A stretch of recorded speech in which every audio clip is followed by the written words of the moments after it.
우리 한번 기도 드리시고 수요 예배 드리도록 하십시다. 고마우신 우리 아버지, 이렇게 또 무더운 날씨를 맞이할 때면 주의 성령의 뜨거운 불을 사모하게 됩니다. 오늘 우리 심령 속에 성령의 불을 하늘 문을 여시고 부어 주옵소서. 충만하게 하옵시고 우리의 가슴이 뜨겁고 삶이 뜨거울 수 있도록 은혜를 베푸시옵소서. 오늘 우리가 드리는 이 예배를 통하여 아버지가 영광 받으시고 저희 모두에게 넘치는 은혜를 부어 주옵시기를 원합니다. 사정상 온라인으로 예배를 드리는 귀한 우리 형제 자매들 축복하옵시고 함께 넘치는 은혜의 예배 시간이 되도록 복내려 주옵소서. 우리 구세주 예수님의 이름으로 기도하옵나이다. 아멘. 우리 찬송가 391장을 부르도록 하십시다.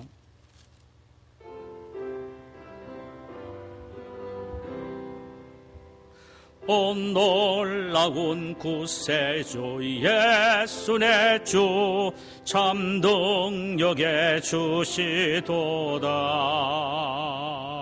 큰 바위 및 안전한 그곳으로 내 영혼을 숨기시네. 저 메마른 땅 종일 걸어가도 나 피곤치 아니하며 저 위험한 곳 내가 이를 때면 큰 바위에 숨기시고 주 손으로 덮으시네.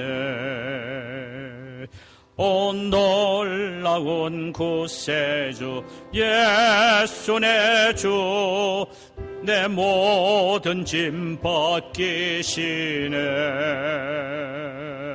죄악에서 날 끌어 올리시며 또 나에게 힘 주시네. 메마른 땅을 종일 걸어가도 나 피곤치 아니하면 저 위험한 곳 내가 이를 때면 큰 바위에 숨기시고 주 손으로 덮으시네. 중량 못할 은혜로 채우시며 늘 성령에 감화주사 큰 기쁨 중 양하도록 내 믿음을 도우시네. 할렐루야. 메마른 땅을 종일 걸어가도 나 피곤치 아니하며 저 위험한 곳 내가 이를 때면 큰 바위에 숨기시고 주 손으로 덮으시네. 주 예수님 공중에 임하실 때 나 일어나 맞이하리. 그 구원의 은총을 노래하리. 저 천군과 천사 함께 메마른 땅을 종일 걸어가도 나 피곤치 아니하며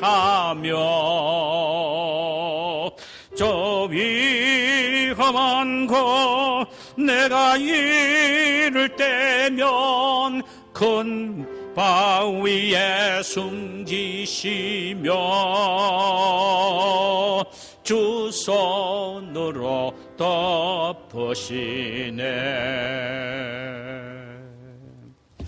할렐루야. 하나님의 말씀을 함께 보실까요? 구약성경 아모스서 3장 1절에서 8절까지의 말씀이 되겠습니다.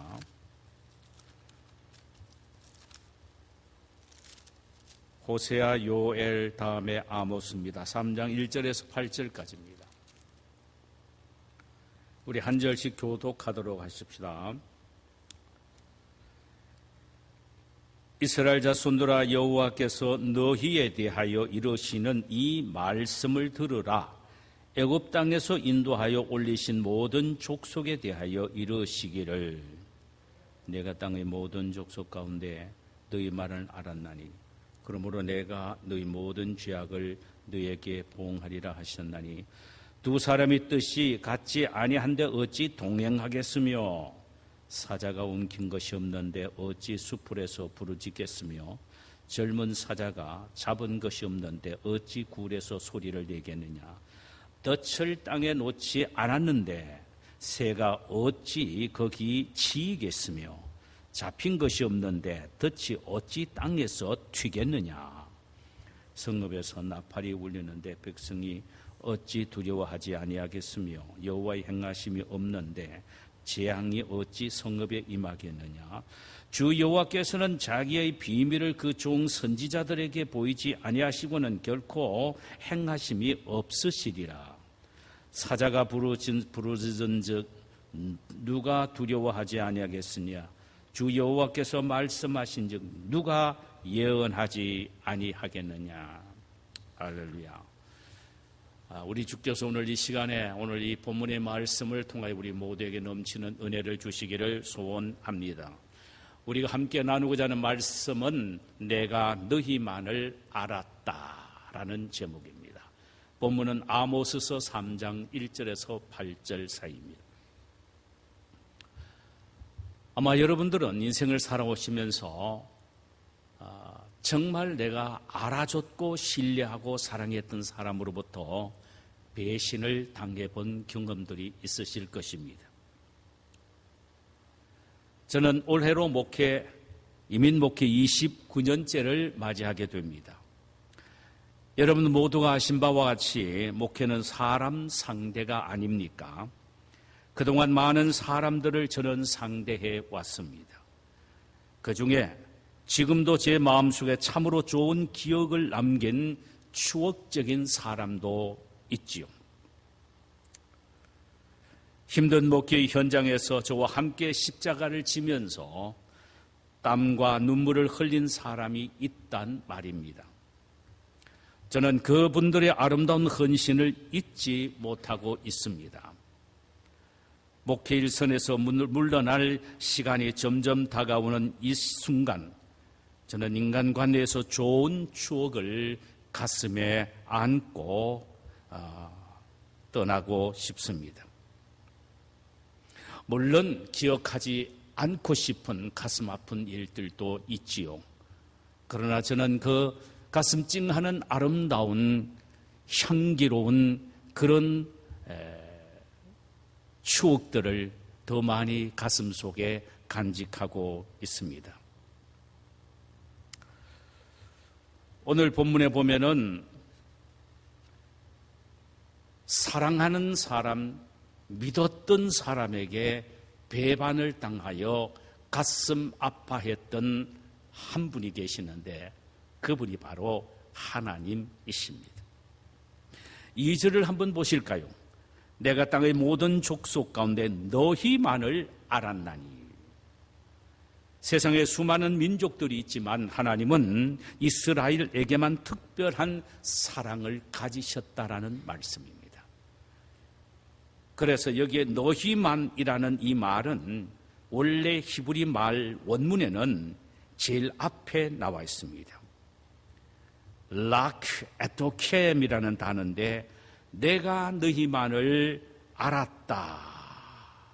내가 땅의 모든 족속들 가운데 이렇게 되어 있습니다. 그러니까 하나님이 이스라엘 백성들만이 특별히 아는 것에 대해서 아주 강조하면서 앞에서 문장에 내어서 말씀을 하고 계신단 말입니다. 여기 알다라는 말은 히브리 말로 야다입니다. 이것은 아주 특별한 관계를 표현하는 단어지요. 이 단어가 성경에서 제일 먼저 사용된 것은 창세기 4장 1절 아담이 하와와 동침하매라고 했을 때에 여기에 동침하다라는 단어가 바로 여기에 안다라는 야다란 단어입니다. 그렇다면 이 야다는 부부만이 갖는 특별한 경험적인 지식을 의미하지요. 본문의 야다는 세 가지 의미를 함축하고 있습니다. 하나는 밀접한 관계란 의미입니다. 부부 사이는 그 누구도 끼어들 수 없는 아주 밀접한 관계가 바로 야다입니다. 또 하나는 사랑의 관계를 의미합니다. 부부는 남남이지만 사랑으로 맺어진 특별한 관계입니다. 그러므로 부부의 아름다운 사랑의 관계가 바로 야다입니다. 마지막 하나는 선택적 의미입니다. 부부는 서로 선택한 관계입니다. 누가 뭐라고 하더라도 선택한 것입니다. 종종 여자분들은 이렇게 말하지요. 내가 눈에 눈깍지가 씌었지 뭐 이렇게 말합니다만 그래도 자기가 선택한 것입니다. 특히 구약시대의 부부는 전적인 남편에 의하여 선택된 존재가 아내입니다. 이 야다란 말이 이렇게 세 가지 의미를 포함하고 있습니다. 그러니까 특별한 부부 관계에 사용된 것이 바로 야다입니다. 이와 같이 이스라엘은 하나님에 의하여 특별히 선택된 민족이요, 마치 부부처럼 하나님의 특별한 사랑을 받는 민족이며 부부처럼 아주 밀접한 관계를 유지하고 있는 민족이 바로 이스라엘입니다.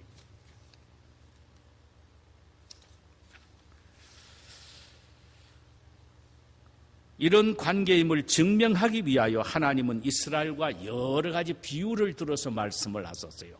하나님과 이스라엘과 특별한 관계, 사랑의 관계, 부부와 같은 그런 관계임을 나타내고 설명하기 위하여 아주 독특한 표현법을 하나님은 사용을 하셨다란 말입니다. 첫 번째가 호세아서 2장 16절입니다. 거기에 보면은 여호와께서 이르시되 그 날에 내가 나를 내 남편이라 읽었고 다시는 내 발이라 읽었지 아니하리라 그랬습니다. 하나님은 자신을 이스라엘의 남편이라고 말씀을 하셨습니다. 특별한 관계죠. 이 야다의 관계입니다. 호세아서 11장 4절에는 내가 사람의 줄 곧 사랑의 줄로 그들을 이끌었고 라고 했는데 이는 이스라엘을 하나님의 특별한 사랑의 줄로 두르시고 묶으신 사랑의 관계라고 말씀을 하십니다. 출애굽기 19장 5절과 6절을 보면은 세계가 다 내게 속하였나니 너희가 내 말을 잘 듣고 내 언약을 지키면 너희는 모든 민족 중에서 내 소유가 되겠고 너희가 내게 대하여 제사장 나라가 되며 거룩한 백성이 되리라. 너는 이 말을 이스라엘 자손에게 알릴지어다. 하나님은 광야에서 모세에게 이스라엘 백성들에게 알려주기를 그들과 하나님 자신과의 어떤 관계임을 알려주라는 것입니다. 이스라엘 백성들은 모든 사람들을 하나님께로 인도하는 제사장 나라요. 하나님은 또한 이스라엘 백성들을 자기의 소유로 삼는다고 하셨고 그리고 다른 민족과는 이스라엘은 구별된 거룩한 백성으로 뽑힘을 받았다라고 했습니다. 이것이 바로 너희만을 알았다, 야다라는 의미입니다.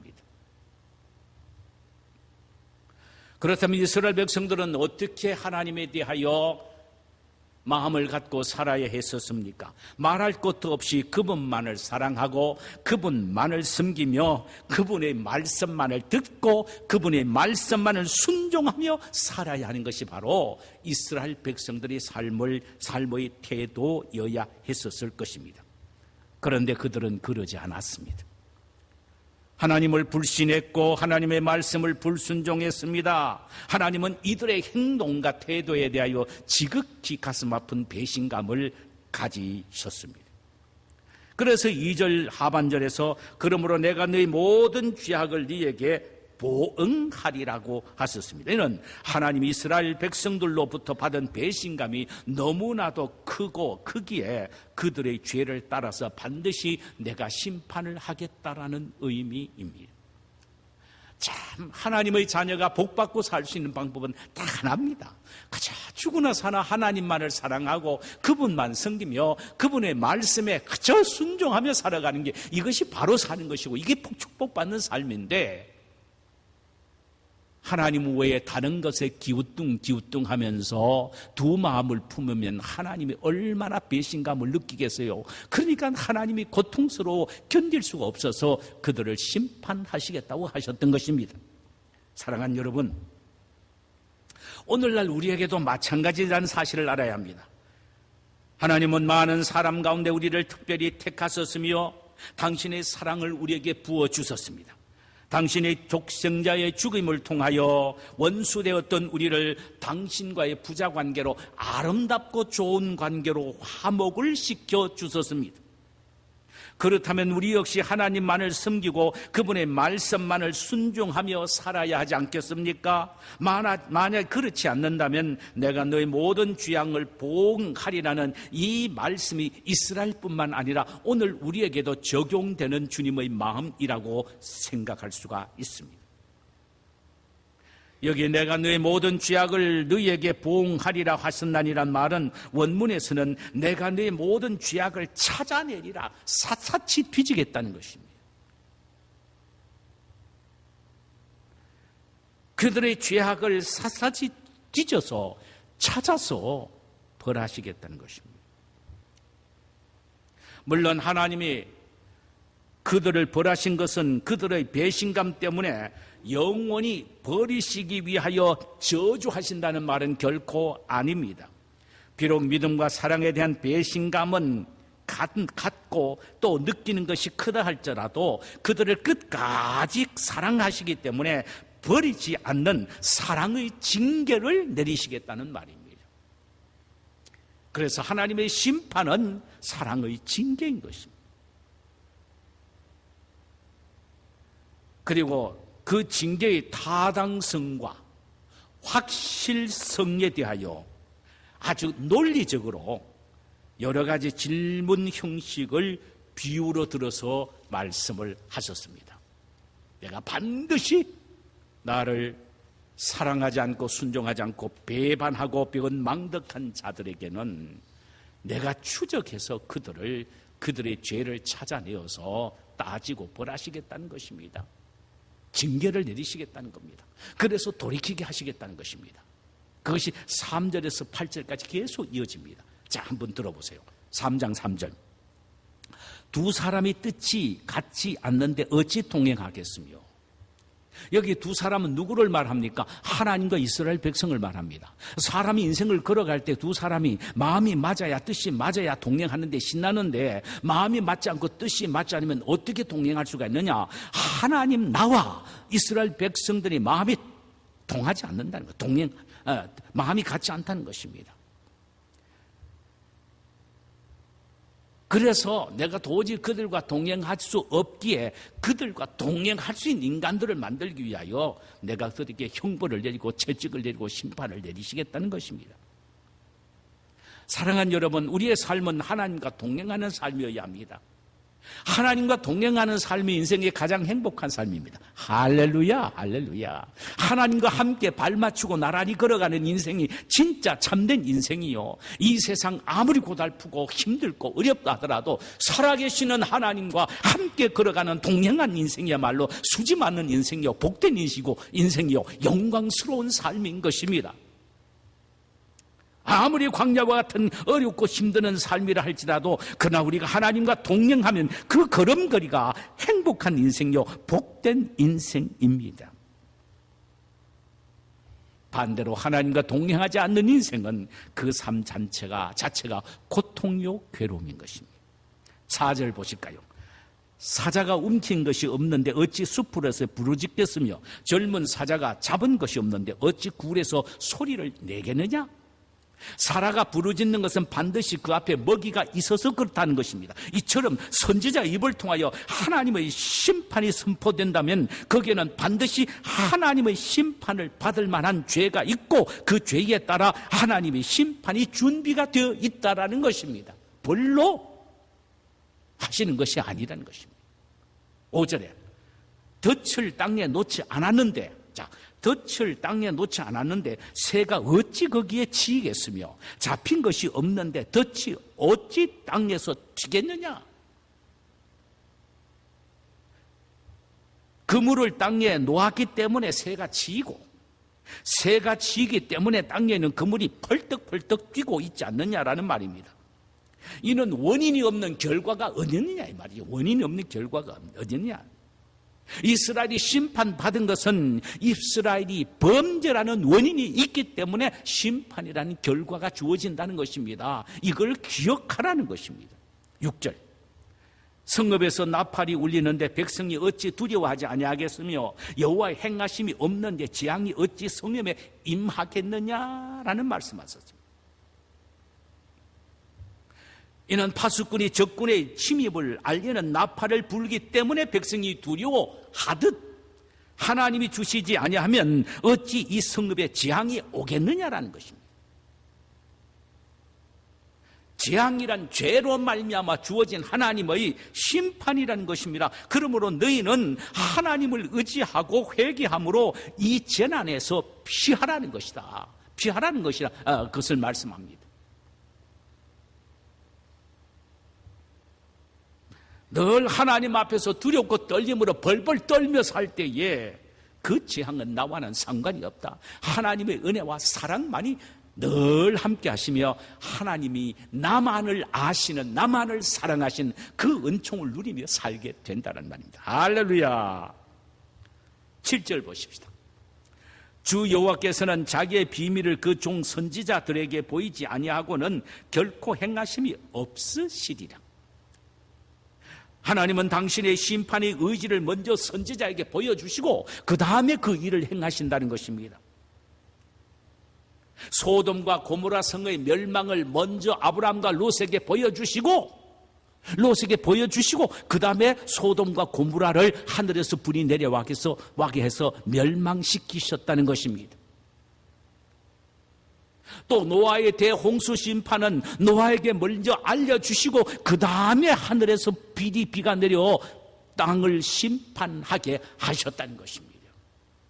그러므로 하나님의 사람들이 하는 말들, 하나님의 사람들이 하는 메시지를 별로 듣지 말라는 것입니다. 그것은 하나님의 말씀으로 듣고 아멘으로 받아들이고 그 말씀 앞에 정신을 차고 깨고 온전하게 서서 하나님이 기뻐하시는 뜻대로 살기 위하여 노력을 하라는 것입니다. 결코 벌로 하나님의 종들이 외치는 게 아니라는 것입니다. 하나님이 때가 되어서 그 종들의 입을 통하여 주시는 말씀을 통하여 그들에게 경고하시고 그 경고를 듣고 돌이킬 때는 복을 받지만은 그러지 않을 때는 하나님의 준엄한 징계가 임하게 된다는 사실, 이것을 기억해라는 것입니다. 8절에 사자가 부르짖은 즉 누가 두려워하지 아니하겠느냐? 주 여호와의 말씀하신 즉 누가 예언하지 아니하겠느냐? 기가 막힌 말씀입니다. 사자가 부르짖으면 모두가 부러워서 벌벌 떨듯 하나님의 심판의 말씀을 듣고 어찌 하나님의 선지자인 사자가 그 말씀을 받아서 백성들에게 전하지 아니할 수가 있겠느냐? 예언하지 않겠느냐? 주의 종들의 입을 통하여 나오는 예언은 벌로 하는 것이 아니고 도저히 그 하나님의 말씀을 듣고 감출 수가 없기에 두렵고 떨리는 마음으로 증거하는 하나님의 말씀이라는 것입니다.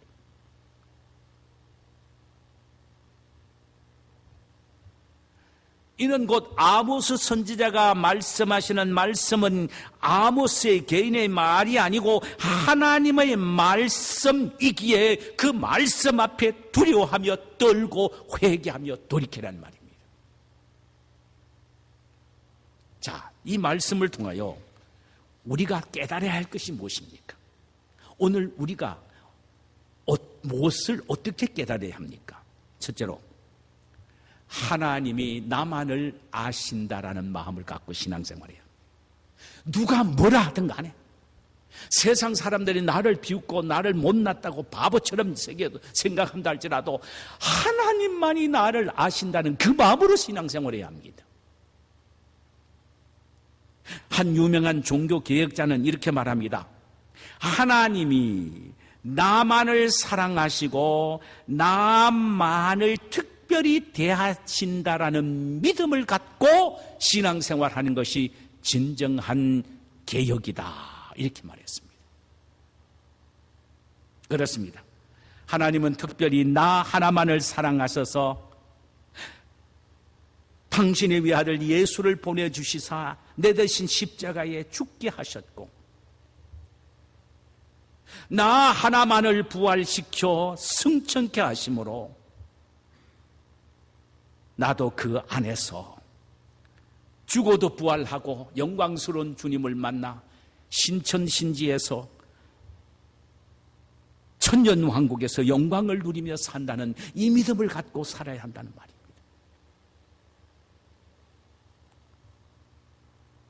하나님은 나 하나만을 사랑하셔서 나 하나만과 교제를 나누기 위하여 기다리고 계시며 그 교제함을 즐거워하고 행복해 하신다는 요 마음을 갖고 하나님과 교제하기 위하여 노력해야 한다는 말입니다. 오늘 또 하나님은 나 하나만 만나서 교제하기 위하여 기다리고 계신다. 요 마음을 갖고 하나님과 교제하고자 하는 열정과 마음을 갖고 하나님에게 나아가라는 의미입니다.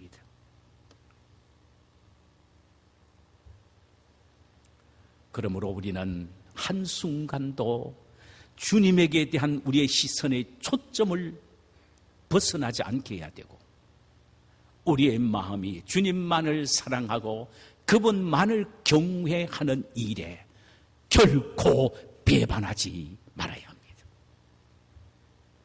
두 번째로, 우리의 모든 결과는 반드시 그 원인이 있다는 것을 기억하라는 것입니다. 이스라엘 백성들에게 내려진 심판의 원인은 그들의 죄 때문이라는 건 이미 우리가 앞에서 말씀을 벌써 나누었습니다. 우리에게 적용하는 데 있어서 우리가 오늘날 이 부분을 어떻게 적용해야 할 것 같습니까? 이스라엘 백성들에게 예언하신 심판은 반드시 그 원인이 있었듯 오늘날 우리에게도 마찬가지라는 것입니다. 이스라엘 백성들에게 예언하신 심판은 반드시 그 원인이 죄 때문이라는 것을 말씀을 하셨습니다. 그렇다면 오늘날 우리가 이 부분에 대해서 예민하게 반응을 해야 합니다. 그것은 곧 우리에게 일어나는 모든 일들은 영적으로 신앙적으로 해석을 해야 된다라는 사실입니다. 내가 지금 당하고 있는 고통, 나의 실패, 나의 고난, 심지어 나의 모든 인생고들을 나의 불신앙과 불순종의 결과로 받아들이라 이 말입니다. 그때 우리는 우리 자신이 영적 눈이 열려지게 되고 하나님 앞에 진심으로 입에 회개의 역사가 터져나오게 되는 것입니다. 내가 하나님에 대하여 불신앙과 불순종 때문에 이런 일이 일어났구나 하는 것을 깨닫게 된다라는 말씀입니다. 중요한 것은 그 원인을 깨닫는 것이 중요합니다. 더 중요한 것은 깨닫고 돌이키는 것이 더 중요합니다.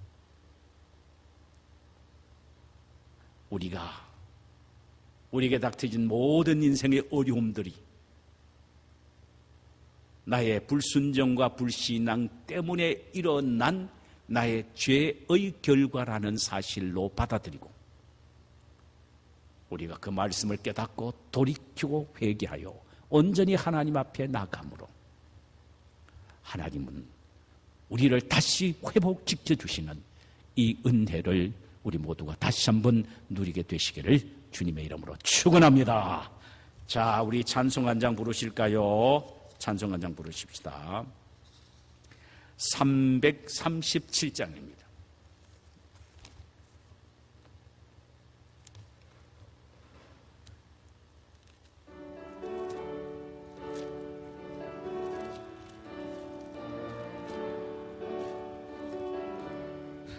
내 모든 시험 무거운 짐을 주 예수 앞에 아뢰이면 근심에 쌓인 날 돌아보사 내 근심 모두 맡으시네. 아멘. 무거운 짐을 나 홀로 지고 견디다 못해 쓰러질 때 아멘. 불쌍히 여겨 구원해 줄니 은혜의 주님 오직 예수.